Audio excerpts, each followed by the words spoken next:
Welcome to the Chasing Genius podcast, the show for creatives in pursuit of their own creative genius, where genius is not just a buzzword, it is a lifestyle. I'm your host, Crystal Anokam, and this is Genius Hour.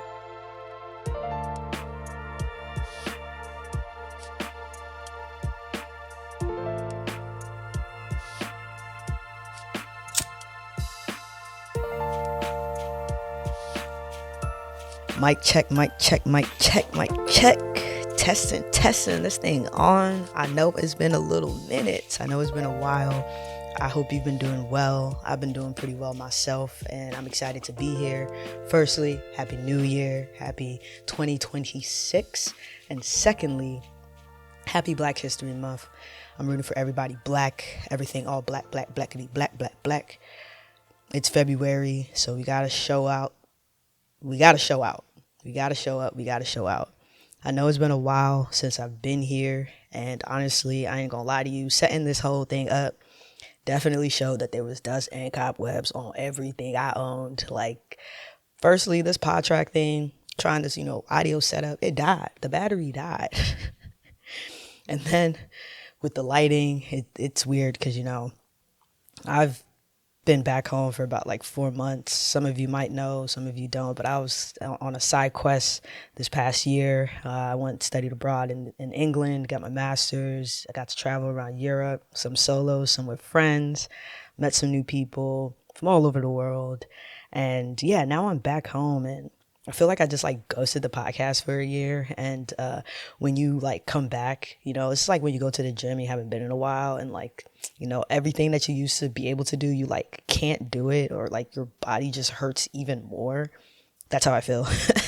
I'm everything is either working, barely working, kind of working. I don't really know what's going on, but we are here. We're back. We're reacclimating into the podcast and creator bag. So thank y'all for having me. Thank you for your patience. And I hope you're excited for the new format of what Chasing Genius is going to be.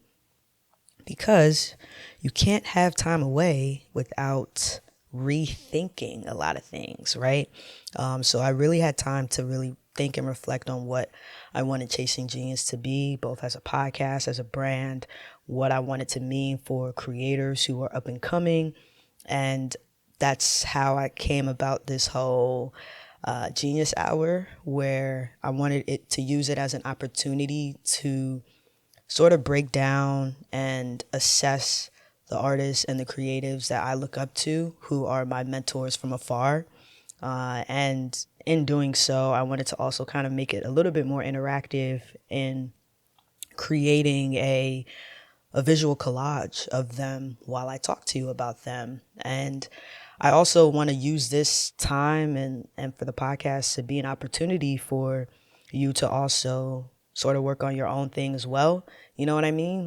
Whether it be a painting, a script as well, a video editing, a brand that you're building, a DJ set that you're working on, whatever it is that you are working on creatively, to see this podcast or to use this podcast as time to be able to do that. I want it to be a sort of virtual collaborative work session between us. So yeah, this is the new Chasing Genius setup. So without further ado, now that I've gotten all the formalities out the way, and you know what we got going on today and how this is all gonna be like, I'm actually going to be working in Photoshop. I already got it up and running. I'm ready for y'all. I'm ready for the virtual co-working session. And today's episode is going to be about the one and only Issa Rae. Ooh, I got some applauses, so hold on. Thank you. That's exciting. I know that we all know Issa. A lot of us know her from the hit TV show Insecure, generational show. You know what I mean? Very relatable show, and honestly, a very important show. It's funny because it's Black History Month, but very important for Black TV.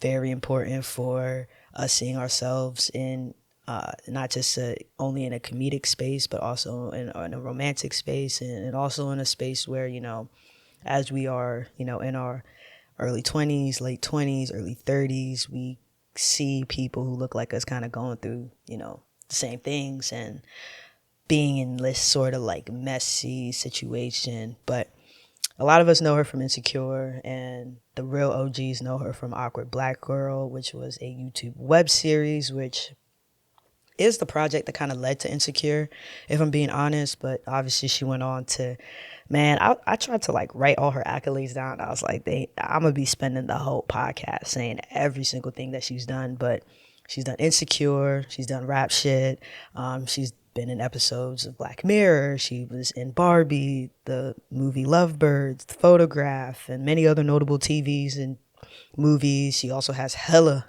and I mean hella, business ventures. She has Hooray Media, which is the production company. She has Radio, which is her music production company. And she has Via Rae, which is her Prosecco and wine company. Then she got Sienna Naturals, hair company. Then she also has a bunch of different cafes throughout LA.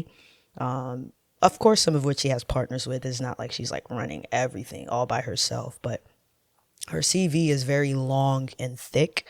And even with the resume that's as fortified as Issa's, it is definitely still, she's just a creative, just like us. Her bread and butter is through making work, is through being an artist, is through writing and writing for TV. You know what I mean? So as public as her journey is, she's definitely also had her own struggles. And I think that's what makes it very beautiful, is that she's also, had her own struggles and her own things that have made her who she is. And I think that is what's most important. Okay, so I kind of got a little distracted wrapping up. I'm like, I'm supposed to be making a collage at the same time. So hold on, I'm about to download the documents or download the mood board that I made for this. So here we go. I'm like, where is it? We're generating the, I made a little mood board, but I'm probably going to have to go to Pinterest to find some more images of this. But as I was saying, yeah, as for a resume that's as fortified as Issa Rae's, it's still humbling to know that she still goes through a lot of the things that we experience and that we feel as artists. And I think what I enjoyed about learning about Issa and getting to know Issa is she had the same struggles, which is, owning her own point of view, procrastination, being able to collaborate with others, and sort of like what that means. And also having a fear of losing her creative vision, which I think a lot of us experience too. Like when we work with other people, we are also afraid of losing our creative vision or them diluting it or whatever. And I think there are a lot of things that we can learn from her. So I think when I was originally thinking about this episode and how I was gonna go about it, I was like, I could talk about the importance of personal projects, but I've done that before. Like I've talked about personal projects. Some people listened to it. A lot of y'all didn't listen to it, but I felt like that was kind of like an easy route, if you get me. Like talking about personal projects was definitely an easy route because I think we know that if she hadn't done Awkward Black Girl, then we might not have gotten Insecure. And I think that felt too predictable to a point. And I think a lot of people have already sort of beat that to a pulp. So there's more to her journey than just that. You know what I mean? So for me, I actually, she more recently in the last year went on tour, a book tour for her like collection of essays, which is actually free on, if you have Amazon Prime, it's free. You can read it all to yourself. You don't have to, you don't have to do anything for that. You can just go on there and read it. So I think that was pretty cool. So I read two so far. The first is Playing Well with Others, And then the second is strategic procrastination. I also did, I'm still making my way through the other 4 essays, but so far it's really great. And if you're anything like me, I read and allowed Issa to read the essays to me. So that was pretty fun.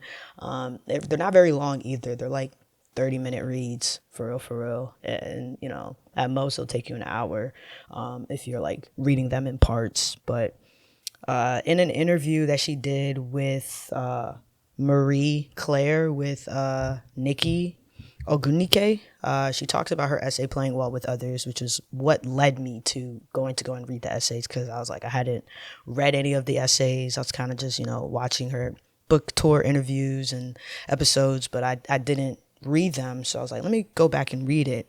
But in the episode, she talks about a meeting with a colleague, and the colleague calling her like very particular. I really love the essay about owning your particular POV. Can you talk a little bit about that? Yeah, it comes down to like no one sees the world the way you do. No one has your eyes, your experiences, and leaning on that is so essential. But also, that essay came because I was called particular by a colleague. He was like, you know, we're figuring it out because, you know, you're real particular. And I was like, what? What does that mean? I didn't say it in the moment, but I sat with it, and I was like, what is he talking about? Particular. It felt like such a negative conversation. Yeah.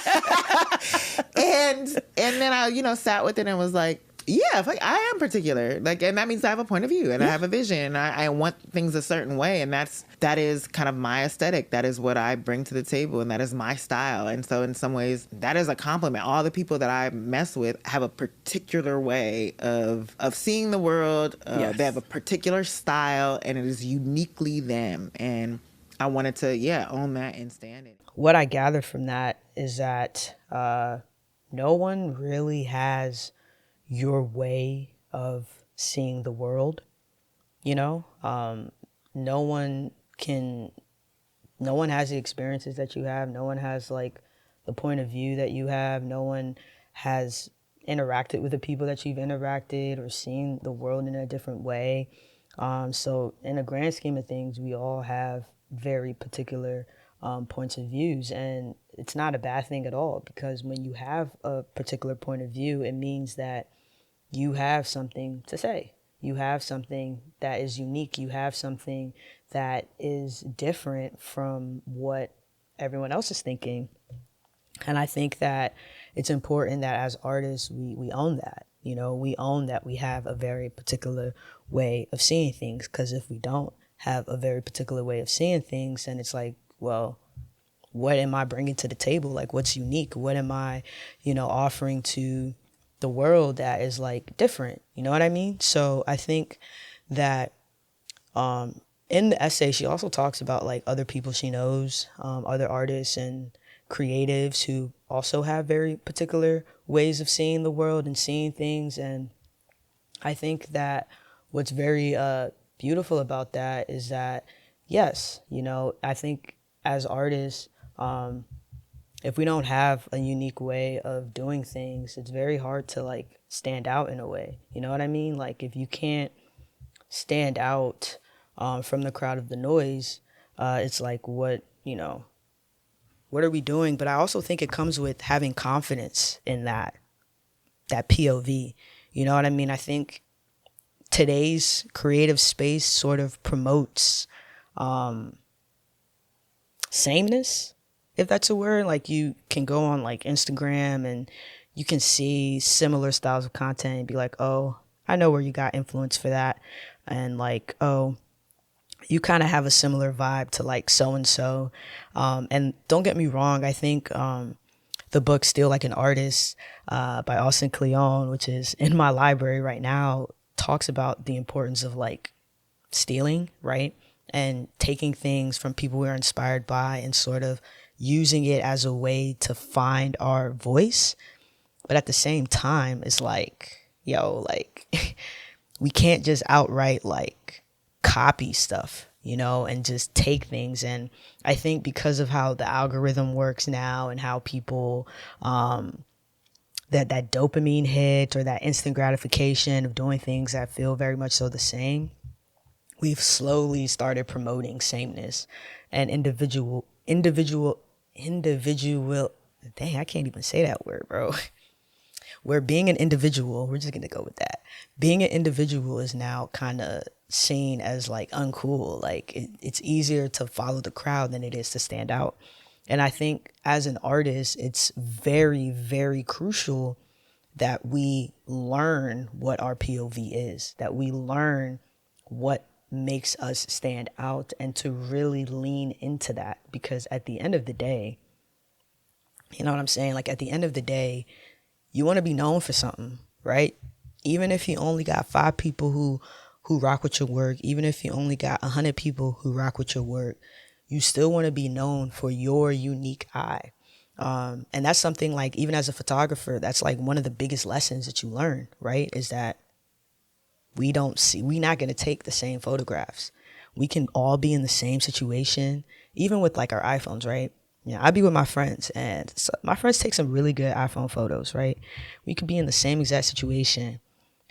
My don't look way different from what they got going on their phone, right? But we're in the same exact situation. So that in and of itself is just like, we all have like our own individual experiences, and we also have things that influence that experience, right? Like, I went to boarding school in Nigeria, growing up. Like, there's no way I'm gonna have the same experience as someone who probably went to boarding school in like South Africa, right? Or Colombia, or like even like on a cultural level. I'm not gonna be around people who have the same exact experience as me. And if you have siblings, come on, man. You have siblings, and y'all be like polar opposites, but y'all grew up in the same exact house. But y'all have 2 varying experiences of what childhood was like. Exactly. So I think as artists, it's very important, especially in 2026, like, we gotta stay away from being in a crowd of sameness. You know what I mean? Like, we gotta stay away from that, because being in the same, doing the same things, talking the same things, there's really no point to that, Okay, so looking at this mood board I made, a lot of everything kind of looks the same. I'm trying to see like what I got going on, because everything is very like editorial-esque. And I think I want to get some fun stuff. I know I like briefly went on Pinterest, like, this looks fun. Like this looks fun, so we're gonna get that as well. We need like some variety. But yeah, so that's kind of like something I've been working on as well, and also kind of why I wanted to explore a different format for the podcast, because it's just like, man, like, I'm really like adamant about not wanting to be in a wall in a sea of sameness. Like, what's gonna make my podcast be different? What's gonna make my POV be different? And how can I stand on that? You know what I mean? Like, how can I stand on that? How can I make it me? How can I make it unique to me? And then most importantly, how do you make it true to yourself? Because a lot of times, like, sometimes we just do things just because everyone's doing them, and we don't necessarily have a reason to be doing them. We just doing them because that's what everyone else is doing. So I think it's definitely very important to sort of understand, like, why are you doing the things that you're doing? Why do you want these things? Do you want them because you genuinely want them, or do you want them because other people want them? And I think when you're, real with yourself about like why you want certain things, it allows you to be a bit more true, because the reason why is more authentic to you. And then I think in that way also, with like owning your own POV, I think it should be helpful to kind of be more confident in that, I guess. And I say that because I think sometimes we fall into this trap of like, oh man, like, maybe no one's gonna care, or like someone's already doing it, which is true. I mean, I feel like there's no lane in the creative space that's been untouched. Is it fashion? Is it sports? Is it photography? Is it film? Is it music? Is it music videos? Is it music production, acting, DPing, graphic design? I feel like there's no like area of creativity that has been untouched. And I think sometimes that can be discouraging because you're like, well, it's saturated. Everyone's doing it already. There's 1,001 people. There's billions of people who are probably doing the same thing. And I think that's where you have to really reel it back in and understand, no. All right. Yes, there's a lot of people doing it, but let's be for real. Like, they're not going to do it like you, number one. And number two, a lot of people finna quit. Like, I'm not even trying to be funny. Like, I'm not even trying to be funny. There are a lot of people who quit. Just think about like how many people grow up like saying, oh man, I'm going to be in the WNBA. I'm going to be in the NBA. Whoop-de woo woo woo woo. Like, yeah, I'm going to be just like Michael Jordan. Bro, by the time you finish high school, the number of people who said they want to go be in the NBA has cut by like 50%. I made that stat up. Please don't fact check me. But let's say that stat cuts by 50%. On top of the fact that hella people want to be drafted by the NBA, NFL, whoop-de-woo, right? Bro, only like 1% of people who get drafted or who enlist, is enlist even the right word? Like,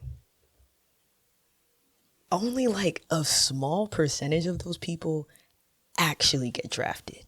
And if you've been keeping tabs on how drafts work, people can get drafted and still get waived. Like, the WNBA draft last year, bro, there's not enough cap space. There's not enough seats. We can only have 15 of y'all, if we're being real. 15 and a couple people for the bench, and some of that is the bench. You still got to try out. You still got to go through the summer league, or you still got to go through the training camp, whatever, and you could still get drafted and still not play.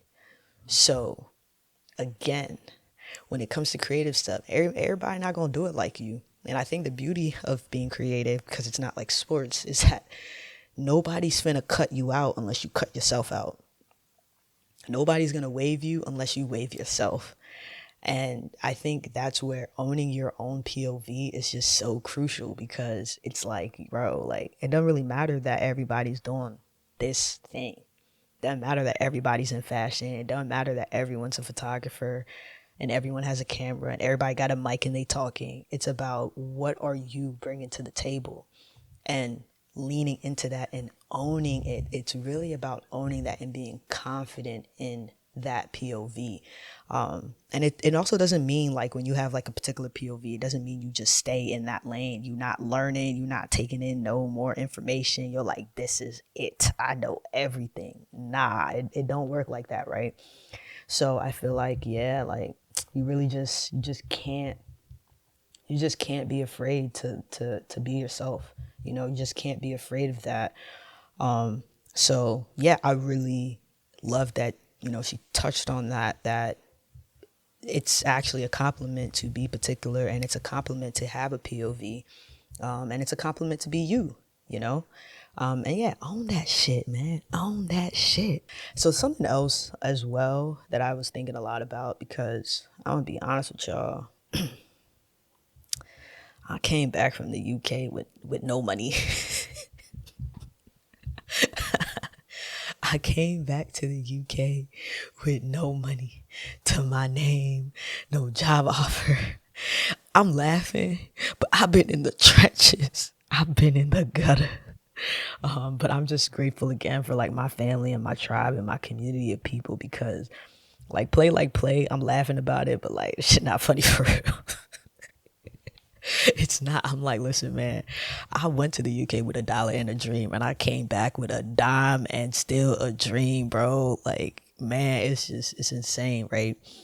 So, yeah, I came back. I ain't got $1 to my name, man. It's funny, but like, I'm so serious, bro.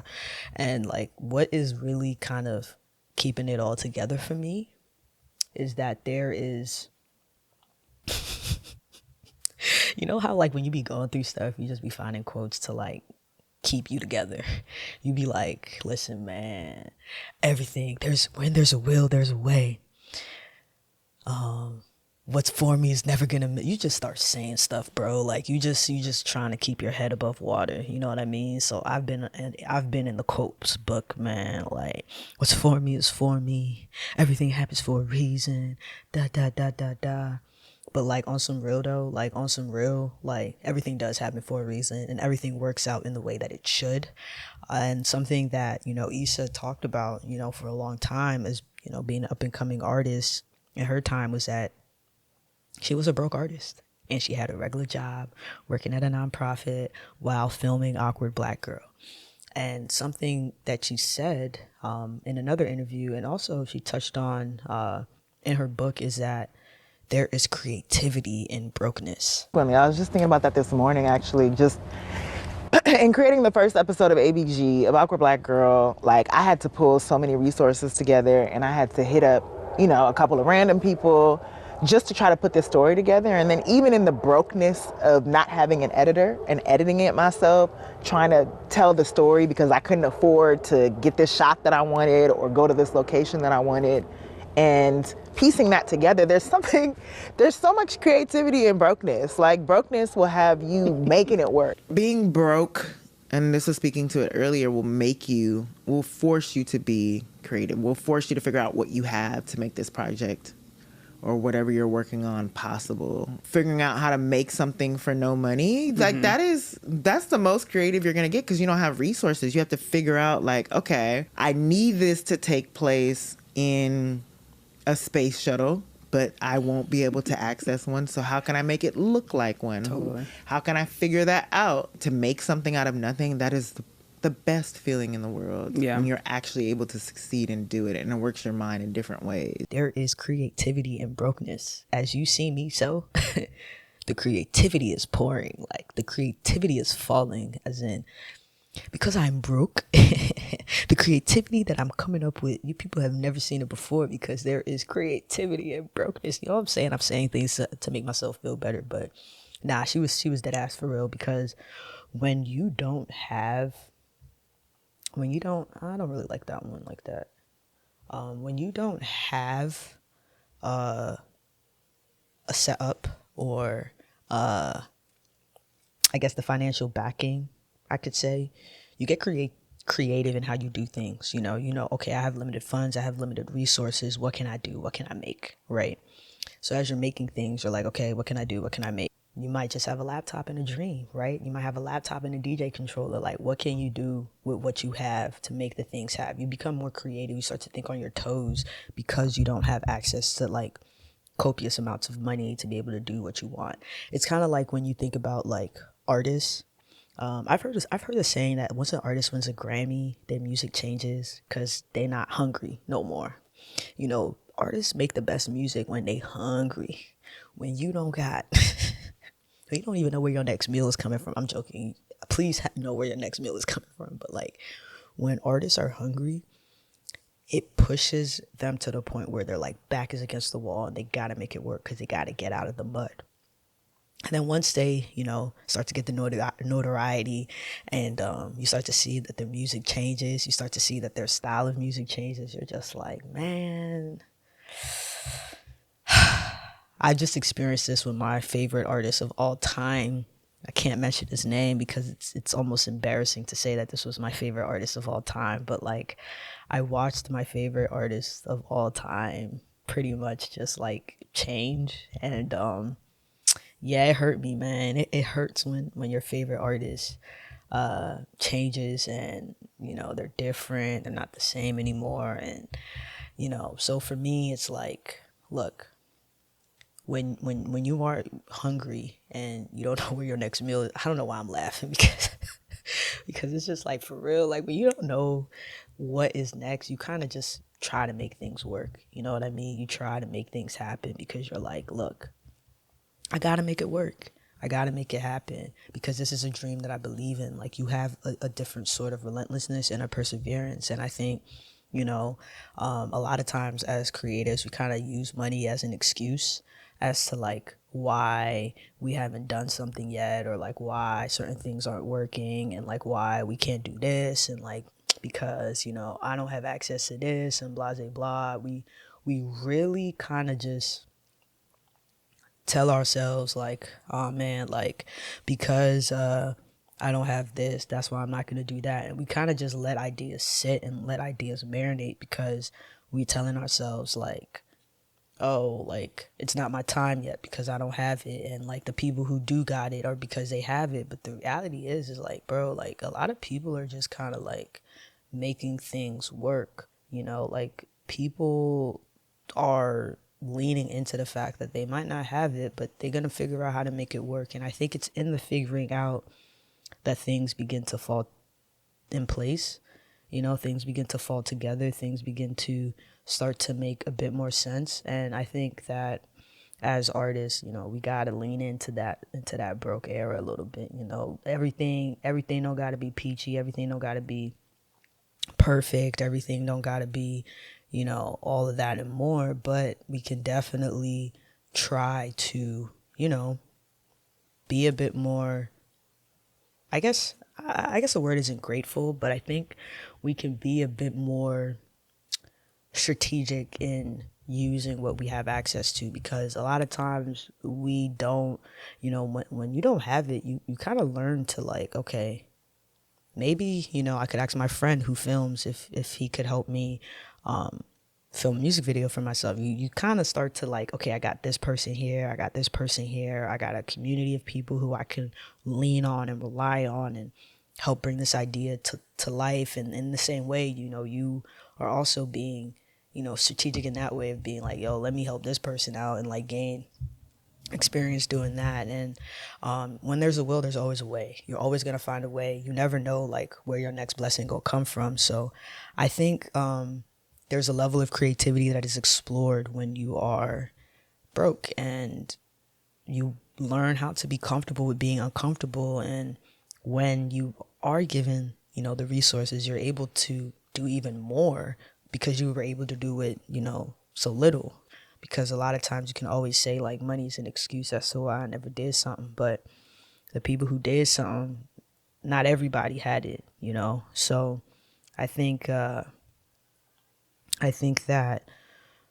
in this, I guess, next year, or in this year rather, I kind of want to encourage people to kind of lean into not having everything figured out. Truly, like you might not have the money, you might not have you might not have the time, you may not have the resources in full that you need, but you have a vision, you have the heart, you have the creativity, you have the POV. So lean into that. You know what I mean? Lean into that. Be yourself. Do the things that make you happy. Do the things that excite you. And in that way, you are able to explore. So yeah, that's really all I have to say today. You know, we working out the kinks of the podcast, because I definitely rapped a lot more than I made the collage, but I am gonna finish the collage and show you guys in a bit, because definitely talking at the same time is a bit hard on the multitasking front. But I will finish and I will share you, so I will tap back in a bit.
All right. So I think this is the final collage. I think I'm rocking with it. I don't know. I still might make a tweak or so, but for the sake of, wanting to complete something within the session, because, we working together. This is what I got. Let me know what you guys did down in the comments below. Let me know if you enjoyed this new format. And yeah, there's a lot more in store. I'm really excited. I have a lot more different ideas. I got my Black Photographer series also coming up as well.